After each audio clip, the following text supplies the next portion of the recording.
11 নভেম্বরের পর থেকে গত এক মাসে বগুড়া কারাগারে মারা গেছেন 4 আওয়ামী লীগ নেতা। হাসিনা সরকারের পতনের পর নাশকতা কিংবা হত্যা মামলার আসামি হিসেবে তাদের আটক করা হয়েছিল। নিহতের স্বজনদের দাবি, কারাগারে সাক্ষাতের সময় বন্দীরা তাদের কোনো অসুস্থতার কথা জানাননি। এদিকে আওয়ামী লীগ নেতাদের মৃত্যুর কারণ খতিয়ে দেখতে তদন্ত টিম করেছে জেলা প্রশাসন। শেখ হাসিনা সরকারের পতনের পর গ্রেপ্তার হয়ে কারাগারে ছিলেন বগুড়া জেলা আওয়ামী লীগের সাংগঠনিক সম্পাদক শাহাদত আলম ঝুনু, যার বিরুদ্ধে আছে 3টি হত্যা মামলা সহ 5টি মামলা। বগুড়া কারা কর্তৃপক্ষ জানায়, গেল 26 নভেম্বর হৃদরোগে আক্রান্ত হলে তাকে ভর্তি করা হয় শহীদ জিয়াউর রহমান মেডিকেলে। অবস্থার অবনতি হলে পুলিশ হেফাজতে ঢাকায় নেওয়ার পথে মৃত্যু হয় তার। হার্ট অ্যাটাকে ঝুনুর মৃত্যু হয়েছে জানানো হলেও তা মানছেন না পরিবারের সদস্যরা। হৃদরোগ ছিল না, ওনার ডায়াবেটিকও ছিল না। ওনার আসলে কোনো মানুষ যে কোনো নানাবিধ জটিলতায় ভোগে, স্বাস্থ্যহানিতে, মানে এরকম কোনো রোগ কিন্তু ওনার ছিল না।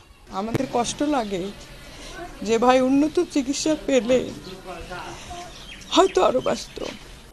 এর 15 দিন আগে কারাগারে মারা যান বগুড়া পৌরসভার 15 নম্বর ওয়ার্ড আওয়ামী লীগের সাধারণ সম্পাদক শহীদুল ইসলাম রতন।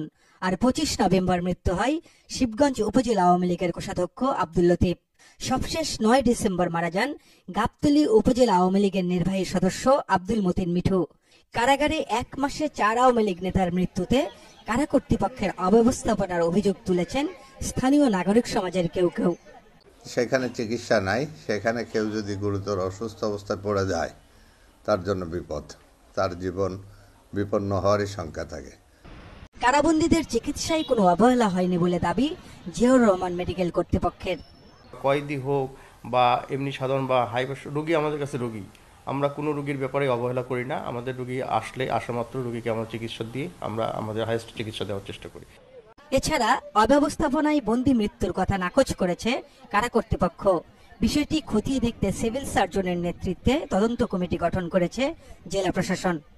হার্ট অ্যাটাকে মারা গেছে এইটা আমি বলি না, আমি বলছি অনেকেই বিভিন্ন রকমের সমস্যা নিয়ে আছে। ওরা শুধু না, আরো অনেকেই আছে আমার এখানে। তাদের মৃত্যুর কারণ আসলে আমার এক্স্যাক্টলি জানা নাই, আমি ফিজিশিয়ান নই।